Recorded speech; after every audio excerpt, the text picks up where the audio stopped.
l'argent, donc les diplômes, donc le travail, donc, comme tout le monde. Donc on est là, notre vie elle est divisée en deux. Il y a une partie qui est pour Allah, il y a une partie qui est pour nous-mêmes. Hein?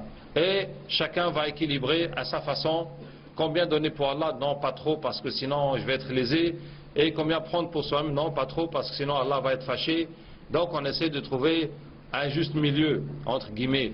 Hein? Or que ce n'est pas ça. Ce n'est pas ça ce que Allah nous enseigne. Ce n'est pas ça. Allah nous dit, la foi plus les bonnes actions, c'est ça qui te donne la bonne vie. Donc tu n'as pas besoin de partager. Hein? Tu n'as pas besoin d'être tiraillé, d'être déchiré entre ta vie présente et ton au-delà. Notamment, je vais vous citer l'exemple de Adam alayhi salam. Vous voyez, plusieurs fois dans le Coran, Allah nous raconte l'histoire de Adam alayhi salam. Et chaque fois, la conclusion est la même. Est-ce que vous vous êtes demandé pourquoi Allah nous parle de l'histoire de Adam alayhi salam? Et quand on lit cette histoire, bon, nous, en quoi ça nous concerne? Hein, quelle leçon pouvons-nous en tirer? Conclusion quoi? Bon, voilà, Adam alayhi salam, blabla, et puis il est sorti du paradis, etc. Donc, et alors? Et nous, en quoi ça nous concerne? Et regardez la conclusion que Allah Ta'ala donne à chaque fois. Maintenant, vous descendez sur terre. Mes messagers vont venir. Celui qui va suivre les messagers, فَلَا خَوْفٌ عَلَيْهِمْ وَلَا هُمْ يَحْزَنُونَ. Il n'y aura pas de crainte pour eux, ni de tristesse. فَلَا يَضِلُّ وَلَا يَشْقَى. Il ne va pas s'égarer, il ne va pas souffrir. Et celui qui se détourne, c'est lui qui va souffrir dans ce monde, il va souffrir dans l'au-delà. Ça veut dire que Allah nous dit, voilà, maintenant vous êtes sur terre. La règle, c'est quoi? La règle, c'est que les prophètes vont venir.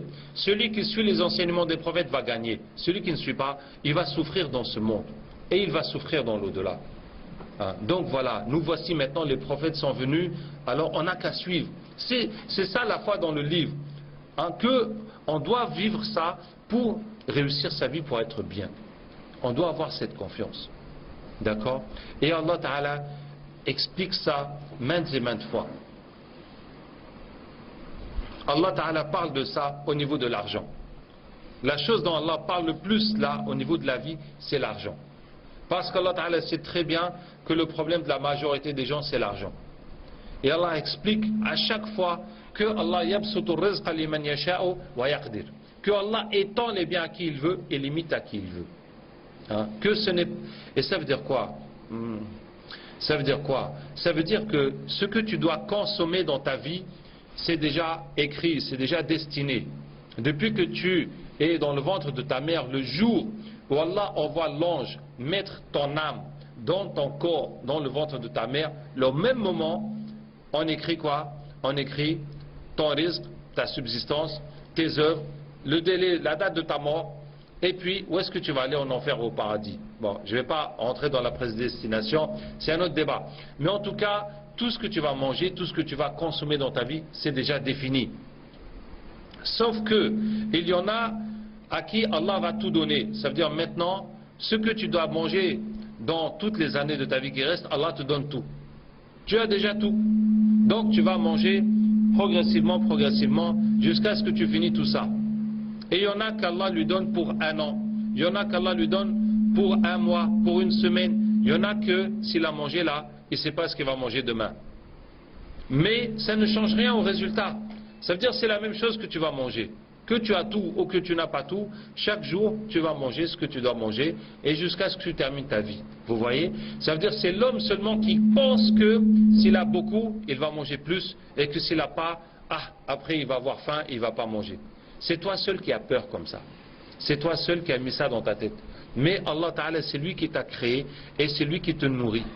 Et Allah nous dit, même vos enfants, c'est Allah qui vous nourrit. Arrêtez de vous dire que nous sommes pauvres ou qu'on a peur etc. Hein? Mais je vais vous donner un autre exemple, parce que l'exemple du risque, il est un peu long à détailler. Je vais vous donner un autre exemple, l'exemple des femmes. Voilà, comme vous êtes jeunes, et j'imagine que la plupart sont célibataires, puisque vous êtes étudiants et élèves. Hein? Et donc, une des grandes causes du bonheur dans la vie, c'est d'avoir une bonne épouse ou un bon mari. Et Allah Ta'ala nous donne la formule. Comment gagner une bonne épouse ou comment gagner un bon mari. Qu'est-ce qu'Allah Ta'ala dit? الخبيثات للخبيثين والخبيثون للخبيثات والطيبات للطيبين والطيبون للطيبات. Les perverses sont pour les pervers et les pervers sont pour les perverses et les bonnes sont pour les bons et les bons sont pour les bonnes. Donc si tu veux une bonne femme, tu dois quoi? Tu dois être bon toi-même. Et si tu veux un bon mari, tu dois quoi? Tu dois être bonne toi-même. Et c'est ça la règle. Vous voyez, hein? J'ai connu quelqu'un qui a construit une maison comme un château. Et, mashallah, pour chaque enfant, il a sa chambre, chaque enfant a sa douche, son bain dans sa chambre, ses toilettes. Vraiment, hein, c'est une maison où on mange à la carte. Ça veut dire que chaque matin, hein, la domestique va faire le tour de demander à chacun ce qu'il veut manger à midi. Et elle va préparer chacun son plat, comme si on est dans un restaurant. Hein. Mais quand il a fait sa maison, il a fait une chambre pour lui et une chambre pour sa femme. À quoi ça sert de vivre dans un château si tu ne peux même pas dormir avec ta femme? Est-ce que vous voyez, hein? Autant être dans un petit chose tout serré, et même si tu es dans une natte, mais au moins tu es avec ta femme, au moins tu es avec ton mari. Est-ce que vous voyez, hein? Ça veut dire que la bonne femme, le bon mari, c'est un facteur de bonheur qui est immense dans la vie. Et Allah nous a donné la solution pour ça. Donc je vous dis la foi dans le livre, qu'Allah Ta'ala nous aide, jusqu'à ce que vraiment la valeur de l'argent des choses sorte de nos cœurs. Qu'on sache que c'est l'obéissance d'Allah et la satisfaction d'Allah qui va nous aider dans ce monde. Alors ensuite, il y a la foi dans les messagers. Et qu'est-ce que ça implique la foi dans les messagers? Pourquoi Allah Ta'ala nous raconte toutes ces histoires des prophètes? Toutes ces histoires des prophètes. Et quand vous lisez les histoires des prophètes, est-ce que vous vous sentez concerné par quoi que ce soit? Est-ce que ça vous concerne? Est-ce que ça vous touche? Est-ce que ça vous regarde? Ah voilà, l'histoire de Moussa alayhi salam, l'histoire de Youssouf, l'histoire de etc. de Ibrahim alayhi salam. En quoi ça vous regarde? Alors, le prophète sallallahu alayhi wa sallam et les sahaba, ça les regardait parce qu'ils étaient en train de vivre la même histoire que tous les prophètes ont vécu.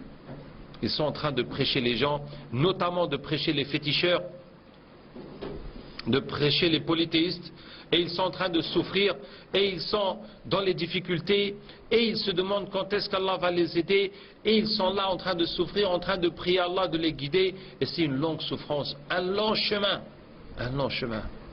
Et pour ça Allah leur raconte, hein,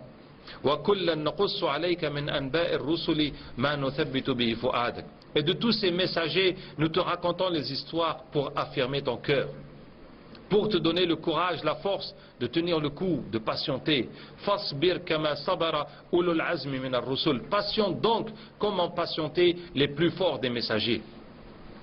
Hein? Parce que les sahaba étaient en train de vivre la même histoire. Vous voyez?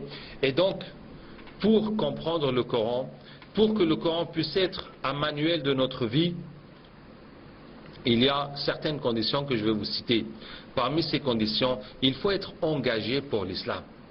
Si tu vis l'islam comme un consommateur, ça veut dire que toi, tu ne vas pas te fatiguer pour l'islam. L'islam, c'est pour que toi, tu vives tranquillement ton islam, pour que tu puisses aller dans ton paradis. Et puis c'est tout.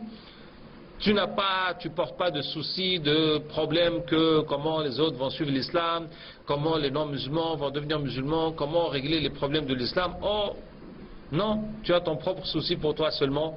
Donc forcément, quand tu vas entendre toutes ces histoires des prophètes, bon, tu dis tant mieux. Ah, bah voilà, les gentils ont gagné, les méchants ont perdu. Ah, vraiment, quelle belle histoire. Ça se termine toujours bien, comme dans les films.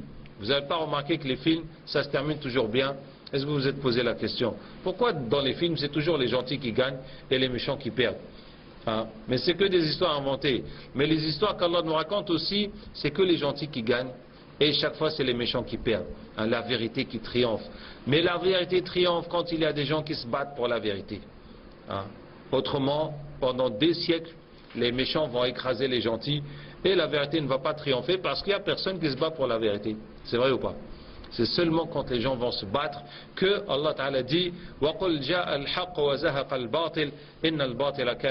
dit la vérité est venue et le faux a disparu car le faux est de nature à disparaître.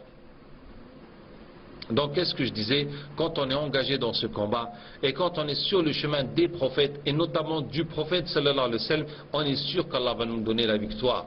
Parce qu'Allah Ta'ala dit wa kana haqqan alayna nasrul mu'minin. C'est un devoir pour nous d'aider les croyants. Et maintenant le problème c'est quoi? C'est d'être des croyants. À partir du moment où tu es croyant, là c'est une réalité que Allah va t'aider et te soutenir. Mais tout le chemin maintenant, c'est comment devenir un croyant. Donc le problème, ce n'est pas les difficultés qui sont devant nous, le problème c'est dans notre cœur. Est-ce que la foi y est ou bien la foi n'y est pas encore? Le jour qu'il y aura la foi que Allah appelle iman dans nos cœurs, alors là la parole d'Allah wa kana haqqan alayna nasrul mu'minin, et c'est un devoir pour nous d'aider les croyants, va s'appliquer. Donc je reviens aux conditions. Pour que le Coran puisse être notre manuel, il faut être engagé dans le même chemin que les prophètes et que le prophète sallallahu alayhi wa sallam. Deuxièmement, il faut beaucoup s'imprégner de la vie du prophète sallallahu alayhi wa sallam. Et pour ceux qui sont les plus courageux, je vais vous proposer un petit exercice.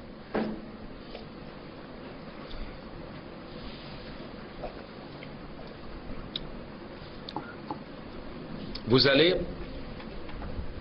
réécrire les sourates dans leur ordre de révélation. Les sourates telles qu'elles sont présentées dans le Coran suivent un ordre que Jibril alayhi salam a indiqué au prophète sallallahu alayhi wa sallam de mettre la Fatiha au début, ensuite de mettre la Baqara, ensuite, jusqu'à la fin. Ça veut dire que l'ordre qu'il y a dans le Coran, l'ordre même des sourates fait partie de la révélation. Ce n'est pas un ordre arbitraire que quelqu'un a décidé. Mais je vous dis, pour une fois, vous allez écrire les 114 sourates dans leur ordre de révélation. Ça veut dire qu'il y a certains Corans où chaque sourate, on dit telle sourate mécoise ou médinoise, révélée après ou avant telle sourate. Donc ça vous permet de reconstituer la chaîne chronologique des sourates. Donc ça commence avec Iqra bismi rabbika, ensuite Nun wal qalam, ensuite Al-Muzammil, Al-Muddathir, Al-Fatiha, ensuite Wad-Duha, ensuite, jusqu'à ce que vous terminez. La toute dernière c'est quoi? Idha ja'a nasrullahi wal fath. C'était l'annonce de la mort du prophète sallallahu alayhi wa sallam. Donc vous mettez les sourates dans cet ordre. Et ensuite vous lisez la vie du prophète sallallahu alayhi wa sallam. Et à chaque événement majeur, il y a des versets qui sont révélés. Et vous cherchez dans quelle sourate ces versets sont révélés. Et vous trouvez à chaque fois que telle sourate est descendue, a été révélée à telle époque. Par exemple, Iqra bismi rabbika, c'est le début de la révélation. Après, il y a eu une coupure de la révélation. Après, la révélation est revenue avec Wad-Duha wal-Layli idha saja. Donc tu sais que le moment, voilà, maintenant c'est Wad-Duha. Tout ce qu'il y a avant Wad-Duha, c'est ce qui a été révélé avant. Et après la coupure, 3 ans après, au début le prêche était en secret. Après 3 ans, Allah a ordonné au prophète sallallahu alayhi wa sallam de divulguer le prêche, de prêcher en public. Et là il a réuni sa famille et il a dit voilà, Allah m'a envoyé vers vous. Et qu'est-ce qui s'est passé? Son oncle Abu Lahab l'a insulté. Il lui a dit Tabban laka alihada jama'atana. Ah, malheur à toi, c'est pour ça que tu nous as réunis, tout ce blabla, venez pour nous raconter que tu es un prophète. C'est quelle histoire ça encore?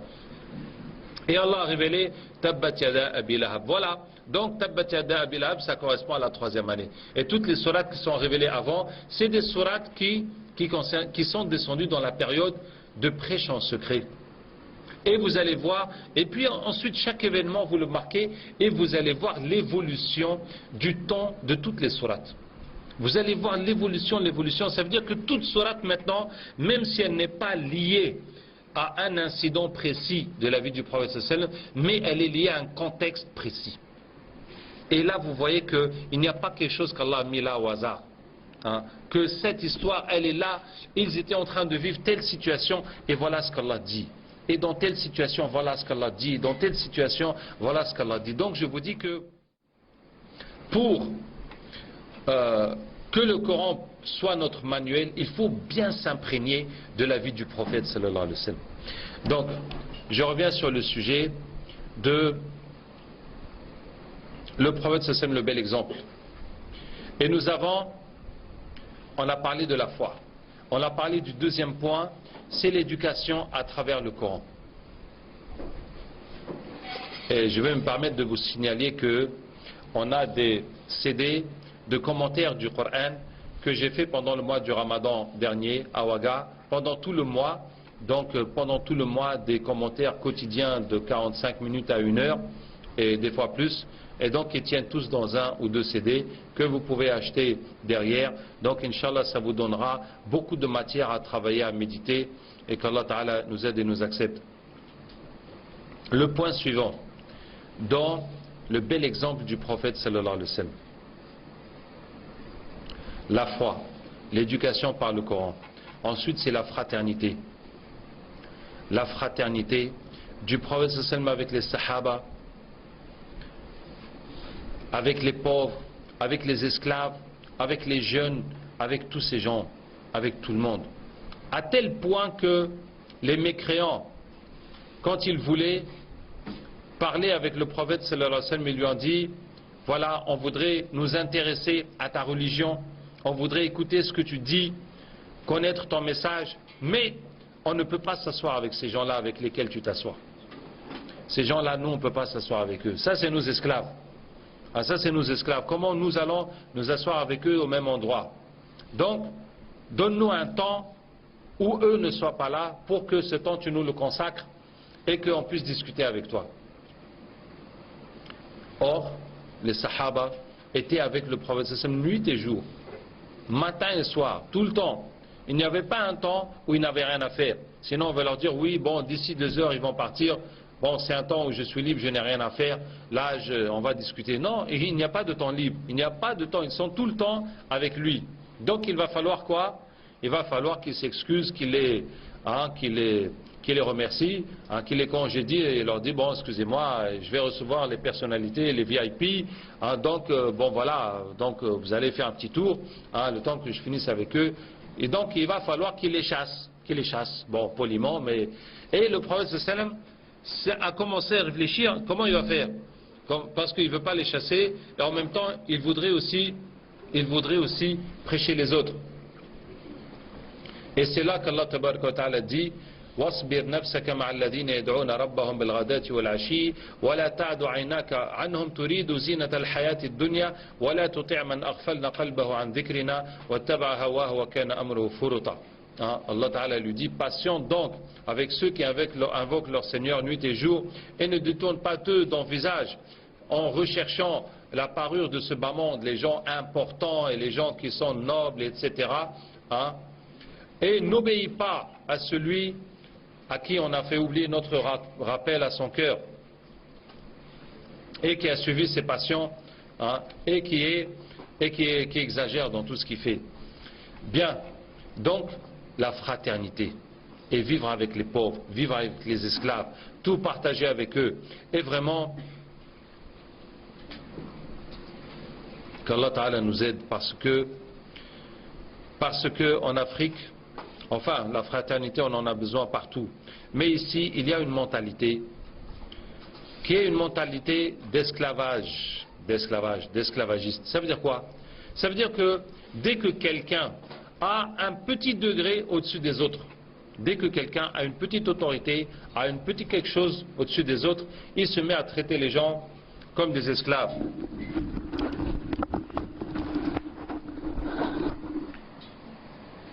À traiter les gens comme des esclaves et à abuser de son autorité et à vraiment exploiter les autres autant qu'il peut.